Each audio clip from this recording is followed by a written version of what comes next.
Shri Radhe. Social media पर इस समय जितने भी पीठ के शिष्यगण हैं, शांकर पीठ के हों, वैष्णव पीठ पर वैष्णव पीठ वाले शांकर पीठ पर, यहाँ तक कि वैष्णव पीठ के अन्य संप्रदाय वाले दूसरे संप्रदाय पर, शांकर पीठ के दूसरे पीठ के दूसरे पीठ पर, इतना आरोप प्रत्यारोप, मिथ्या अपवाद। तो ऐसे शिष्यगण जो उस पीठ के विषय में एकदम न्यून जानकारी रखते हैं, वे भी आरोप और प्रत्यारोप कर रहे हैं। सब स्वयं अपने संप्रदाय, अपना मत, अपनी पीठ को श्रेष्ठ साबित कर रहे हैं और इस श्रेष्ठता को साबित करने के चक्कर में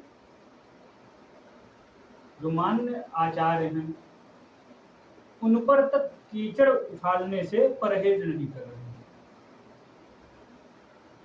हमारा तिलक श्रेष्ठ, हमारे गुरुदेव श्रेष्ठ, हमारा संप्रदाय श्रेष्ठ, इसी में उलझे हुए हैं और अपनी इस तुच्छ सोशल मीडिया के बहस में अक्षम्य अपराध कर रहे हैं, श्रेष्ठ आचार्यों पर प्रश्न चिन्ह करके, जगत गुरु पर प्रश्न चिन्ह कर रहे, शंकराचार्य पर प्रश्न चिन्ह कर रहे, जिनकी तुलना में ये कहीं पर भी नहीं तुलते हैं।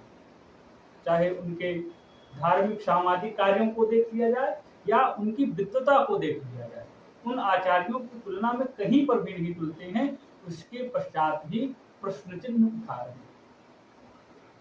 संप्रदाय क्या है, एक बार जान तो ले। परमात्मा की प्राप्ति का एक साधन है, एक जरिया है, एक रास्ता है। चाहे रामानंदी संप्रदाय हो, वल्लभी संप्रदाय हो, रामानुज संप्रदाय हो, गौड़ी संप्रदाय हो, कोई भी संप्रदाय हो,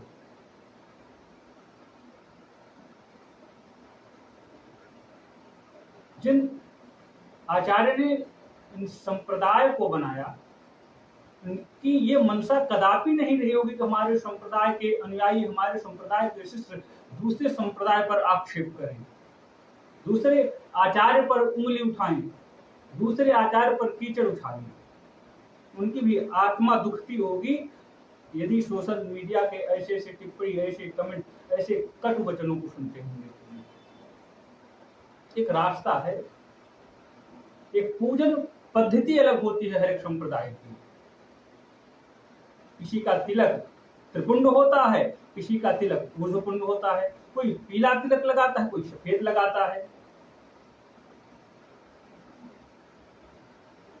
हर एक संप्रदाय की पूजन शैली अलग हो सकती है, परंतु उद्देश्य किसी भी संप्रदाय का अलग नहीं है। हर एक संप्रदाय का उद्देश्य परमात्मा प्राप्ति है। सांप्रदायिक रास्ता होता है परमात्मा को प्राप्त करने के लिए, परंतु आजकल के कुछ, सभी नहीं, कुछ शिष्यगण जो अपने को बहुत विद्वान समझ रहे हैं, इसी संप्रदायवाद में उलझ कर रह गए हैं। हमारे गुरुदेव श्रेष्ठ, हमारा संप्रदाय श्रेष्ठ।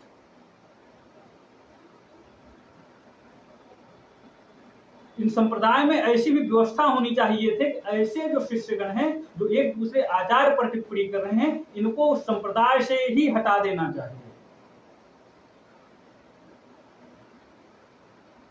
जितने भी ये प्रश्न चिन्ह उठा रहे हैं, ये व्यक्तिनिष्ठ हो गए हैं। हमारे गुरुदेव, हमारा संप्रदाय, इस हमारे के चक्कर में वेद पर उंगली उठा रहे हैं, परमात्मा पर उंगली उठा रहे हैं। बस हमारा श्रेष्ठ है। जब तक व्यक्ति परमात्मनिष्ठ, वेदनिष्ठ, वेद प्रमाण, परमात्मा को प्रमाण नहीं मानेगा, तब तक ये सोशल मीडिया पर ये इस तरीके के कीचड़ उछलना नहीं बंद होंगे। किसी की भी व्यक्ति में निष्ठा नहीं होनी चाहिए। जैसे मातृदेवो हो पितृदेवो भव। माता को देवता की, भगवान की श्रेणी बताई गई है बच्चों के लिए। हमारी जो माता हैं वे हमारे लिए भगवान हैं, हमारे पिता हमारे लिए भगवान हैं, परंतु हमारी माता सबके लिए भगवान नहीं है। हमारी माता हमारे लिए श्रेष्ठ हैं, सबके लिए श्रेष्ठ नहीं है। हम अपनी माता का सम्मान करें, परंतु हम दूसरे के ऊपर ये फोर्स नहीं कर सकते कि आप भी हमारी माता का सम्मान करो, आप भी हमारे पिता का सम्मान करो।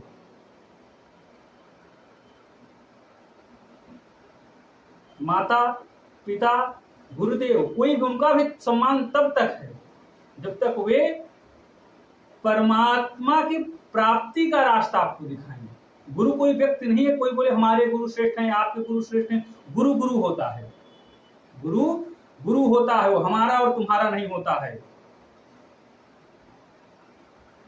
जो गुरु है वो सबका गुरु है, जिस विषय का वो गुरु है वो उस विषय में सबके लिए गुरु है।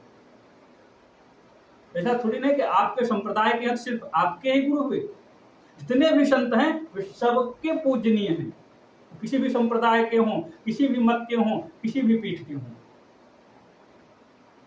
और वो किसी भी मत के हों, किसी भी संप्रदाय को, किसी भी पीठ के गुरु हों, यदि वो परमात्मा में भेद कर रहे हैं, परमात्मा की प्राप्ति का रास्ता ना बता करके परमात्मा से विमुख कर रहे हैं, वेद निंदा कर रहे हैं, पुराणों की निंदा कर रहे हैं, तो उनका भी त्याग कर देना चाहिए।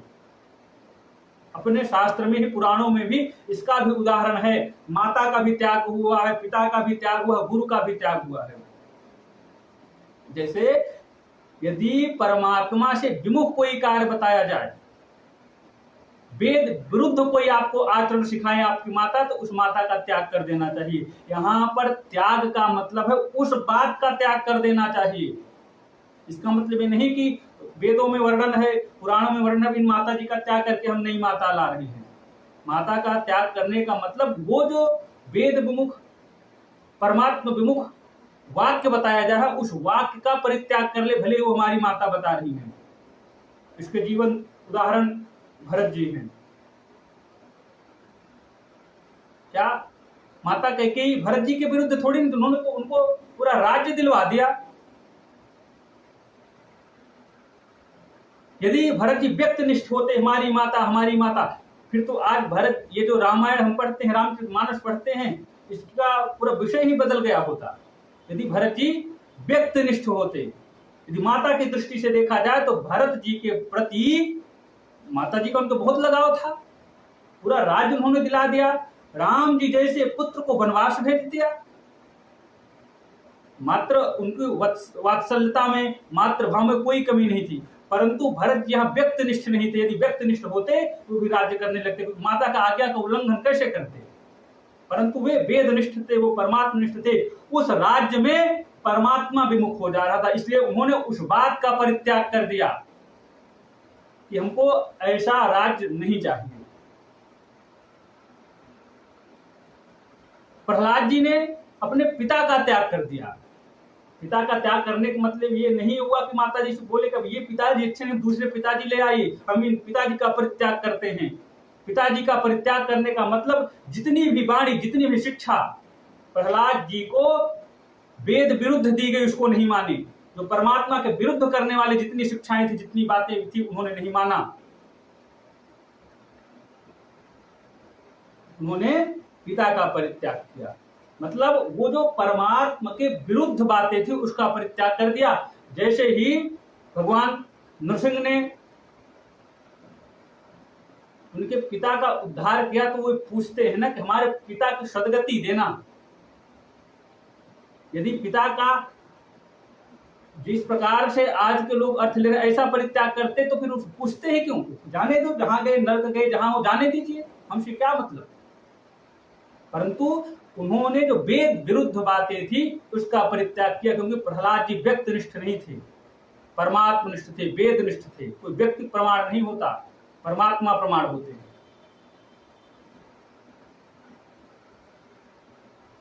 रही बात गुरुदेव की, तो राजा बलि के गुरुदेव शुक्राचार्य जी की सारी बातें मानते थे। राजा बलि, उन्हीं की आज्ञा से ही यज्ञ अनुष्ठान हो रहे थे। परंतु जब परमात्मा के विरोध की बात आई, उनके गुरुदेव थे, उन्होंने कहा दान मत दीजिए, ये कोई ब्राह्मण नहीं है, ये साक्षात विष्णु हैं। वहां पर उनकी बात का विरोध करके उन्होंने दान किया, क्योंकि इस समय गुरुदेव जो बात बता रहे थे वो परमात्मा के विरोध में था।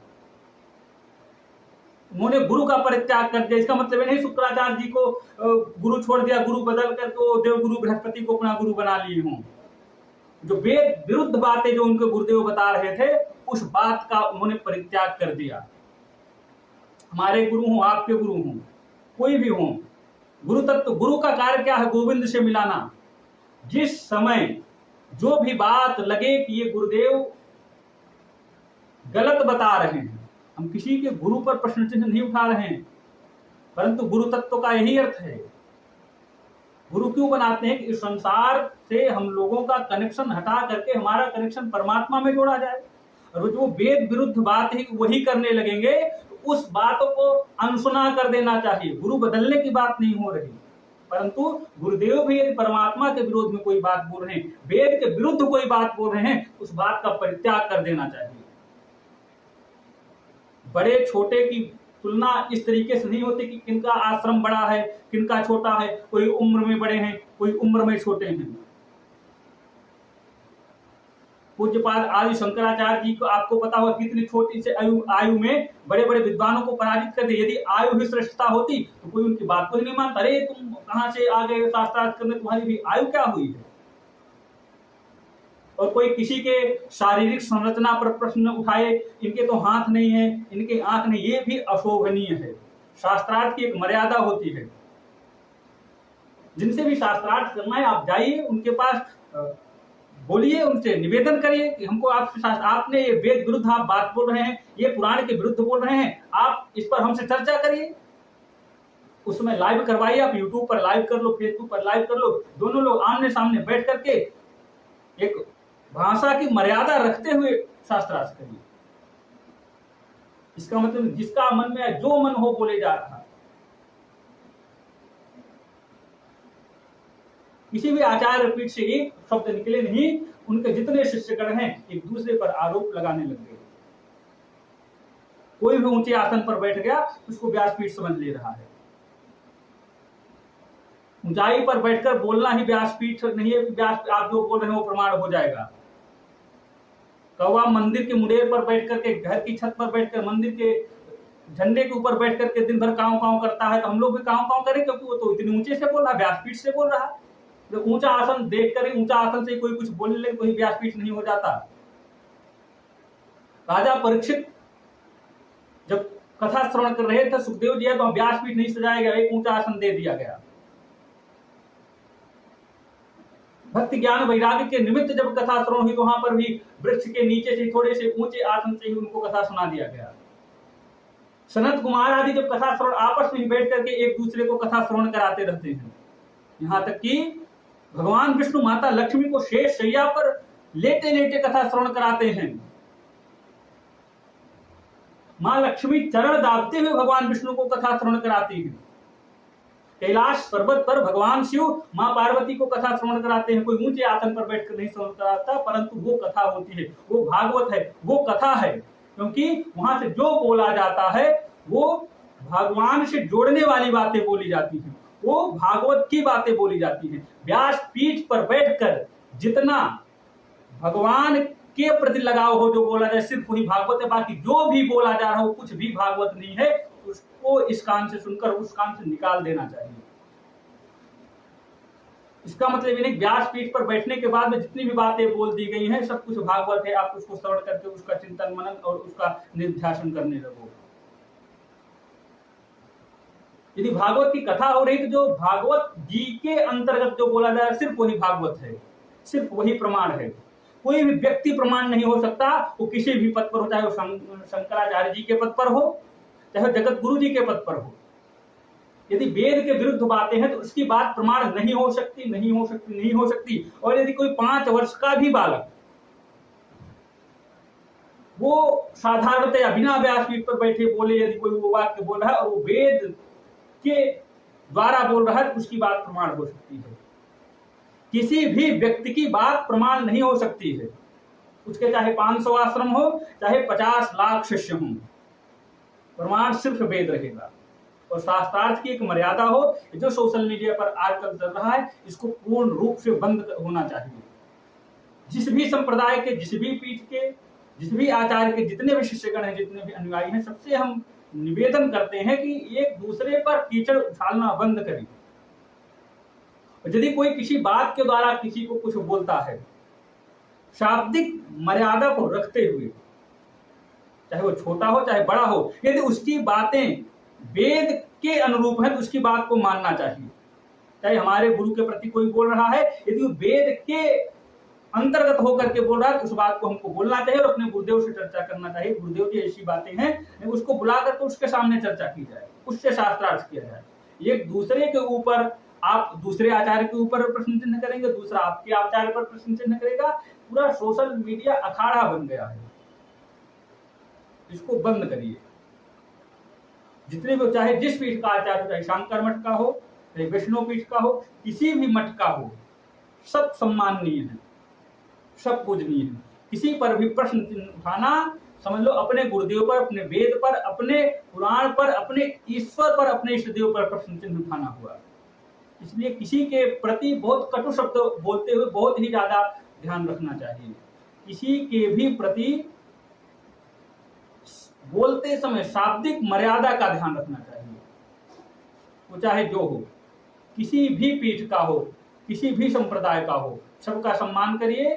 और यदि कोई दूसरे पीठ का आचार्य कुछ भी बोल रहा है तो पहले हम अपना अवलोकन करें वो क्यों बोला गया है, क्या सच है। इसीलिए हम उसका विरोध ना करने लगे कि वो हमारे माता के खिलाफ बोला, हमारे पिता के खिलाफ, हमारे आचार्य के खिलाफ, हमारे पीठ के खिलाफ। क्या उसकी बात में सच्चाई भी है? यदि वो वेद के अंतर्गत होकर के बोल रहा है तो हमारा कर्तव्य बनता है कि हम स्वयं में सुधार करें। इसका मतलब नहीं कोई छोटा बोल दिया तो हमारा ईगो हर्ट हो जाए, उसने कैसा बोल दिया, और हम एक गलती के ऊपर दूसरी गलती करते जाएं। कोई भी बोले, सच बात कहीं से भी बोली जा सकती है, उसका अनुसरण करना ही चाहिए। और किसी की भी शारीरिक बनावट पर, किसी की शारीरिक क्षमता पर प्रश्न चिन्ह उठाना बहुत ही निंदनीय है। चाहे जो भी हो, चाहे जितना भी बड़ा विद्वान हो, यदि वो शाब्दिक मर्यादा का हनन करता है, किसी के शारीरिक रचना पर आरोप लगाता है, तो उसकी विद्वता किसी भी कार्य की नहीं है। इसलिए हमारा सबसे निवेदन है, ये जो सोशल मीडिया को अखाड़ा बना दिया गया है, ये रोका जाए और किसी भी व्यक्ति को प्रमाण न माना जाए, वो चाहे जो भी हो। प्रमाण वेद को माना जाए, क्योंकि वेद जो कहता है वही प्रमाण होता है। शंख हम लोग पूजन के स्थान पर रखते हैं, शंख बजाते हैं, कोई भी पूजन हो उसमें शंख बजाया जाता है, ठाकुर जी के पास शंख रखा जाता है। शंख को यदि देखा जाए तो एक जीव की अस्थि है, हड्डियां हैं, परंतु वेद ने कह दिया कि शुद्ध है तो शुद्ध है, क्योंकि वेद ही प्रमाण है। वेद ने यदि शंख को शुद्ध बता दिया तो हम लोग शुद्ध मानते हैं, उस पर प्रश्न चिन्ह नहीं करते। गाय का गोबर क्या है? एक जीव का गाय का विष्ठा है, परंतु वेद ने कह दिया वो पवित्र है। कोई भी पूजन कार्य होता है, गोबर से लिपाई करते, उसको शुद्ध मानते हैं। इसलिए व्यक्ति निष्ठा ना होकर के शास्त्र निष्ठा, वेद निष्ठा जिस दिन हो जाएगी, उस दिन स्वतः ही जितने प्रकार के आरोप प्रत्यारोप हैं वो स्वतः ही समाप्त हो जाएंगे। यदि कोई भी कुछ किसी हमारे प्रति यदि कोई बोलता है, यदि हम अपने पर ले लेंगे, इसने हमको गलत कैसे बोल दिया, तो हम तो युद्ध शुरू कर देंगे। परंतु उस बात को यदि हम वेद से तौलेंगे कि क्या इसने जो बोला वेद के अंतर्गत सच है, यदि वो सच होगा तुरंत हम मान लेंगे, हाँ ये सत्य है, और हम अपने में सुधार कर लेंगे। यदि व्यक्ति निष्ठा रहेगी, करे इसकी क्या औकात हो गई, हमारा तो विद्यालय चलता है, हम इतने बच्चों को अध्ययन कराते हैं, इसने कैसे हमारे प्रति बोल दिया, तो फिर हम और हमारे अपने शिष्य लेकर के उसके प्रति आक्रमण कर देंगे। ये बहुत ही गलत है। और हमारी सनातन परंपरा में ऐसा कभी नहीं रहा जिस प्रकार से इस समय हो रहा है। हमारी सनातन परंपरा के जितने भी पुराण आदि हैं प्रश्न से ही उठे हैं, संवाद ही है। हमारे सनातन धर्म में विवाद कहीं पर भी नहीं है। प्रश्न पूछना कभी भी गलती है। कुरान थोड़ी ना है कि अगर किसी ने कुरान पर प्रश्न चिन्ह उठा लिया, अल्लाह पर प्रश्न चिन्ह उठा लिया तो इसको मार दो तो काफिर है। जितने भी कुरान उठाकर देखोगे सब में संवाद है। शिष्य गुरु से प्रश्न कर रहा, संवाद कर रहा, भक्त भगवान से संवाद कर रहा, माता पार्वती शिव से संवाद कर रहे हैं, लक्ष्मी जी भगवान विष्णु से संवाद कर रहे हैं, संत कुमार आपस में संवाद कर रहे हैं, परीक्षित सुखदेव का संवाद है, सूत जी सौनक आदि का संवाद है। प्रश्न ही तो पूछ रहे हैं और उनका सम्यक उत्तर दिया जा रहा। कोई हमसे किसी विषय पर प्रश्न यदि पूछ रहा है, नहीं आता है तो बोल दीजिए हमको इस विषय में नहीं जानकारी, हम इसका अध्ययन करके बताएंगे, या आप उन अमुक आचार्य के पास जाओ, इसका सम्यक उत्तर वे आपको देंगे, या हम अध्ययन करके आपको बताएंगे। इसका मतलब नहीं कोई प्रश्न उठा रहा था आप उस पर आरोप लगाने लगो। इसकी हिम्मत कैसे होगी प्रश्न करने की? सनातन परंपरा में प्रश्न करना सबको अधिकार है, परंतु शाब्दिक मर्यादा को रखते हुए। हमारा सबसे पुनः सबसे निवेदन है कि जो एक दूसरे पर आरोप लगाया जा रहा ये बहुत ही गलत है, इसका बहुत ही दूरगामी गलत परिणाम निकलेंगे। शास्त्रार्थ की जो मर्यादा है उस मर्यादा में रहकर शास्त्रार्थ किया जाए। जिनको लग रहा है कि ये आचार्य हैं, इन्होंने शास्त्र के प्रति, वेद के प्रति, ईश्वर के प्रति गलत बयानबाजी किया है, गलत वक्तव्य दिया है, आप उनसे डायरेक्ट बात करें। वहां पर जाकर के आप बोले आपने पुराण के प्रति गलत बोला है, आपकी ये जो बातें हैं वेद विरुद्ध हैं, आप इस बात को मानिए, आप अपने तरीके से वेद का पुराण का प्रमाण देकर के उसका खंडन कीजिए और वे उसको माने, वे अपनी बात को साबित करें और आप अपनी बात को साबित करें वेद का प्रमाण देकर के, एक दूसरे पर आरोप और प्रत्यारोप नहीं करके। और यदि वो छोटा भी है, हर मायने में छोटा है, यदि वेद के द्वारा प्रमाण देकर के आपकी बातों को साबित करता है कि ये नहीं, ये होना चाहिए, तो आपको भी सहर्ष उसको स्वीकार कर लेना चाहिए। इसमें आपका बड़प्पन साबित होगा। आप किसी भी तरीके से छोटे नहीं हो जाएंगे। जो अपनी सनातन परंपरा रही है उस परंपरा का अनुसरण करिए, क्योंकि जितने भी बड़े पीठ के आचार्य, जिस भी पीठ के आचार्य हैं, यदि वे ही नियम का पालन नहीं करेंगे तो हम जैसे आचार्य जिनको ज्ञान ही नहीं है वे आपस में ऐसे युद्धधारी करते रहेंगे। तो सभी पीठ के आचार्यों से, सभी आचार्य पीठ के शिष्यों से निवेदन है ये जो सोशल मीडिया पर इस समय चल रहा है इसको बंद किया जाए और जो शास्त्रार्थ की मर्यादा है उस मर्यादा में रहकर शास्त्रार्थ किया जाए। उस पीठ पर जाकर के उन आचार्य से शास्त्रार्थ किया जाए एक नियम से, जिसका एक अच्छा प्रभाव समाज पर पड़े।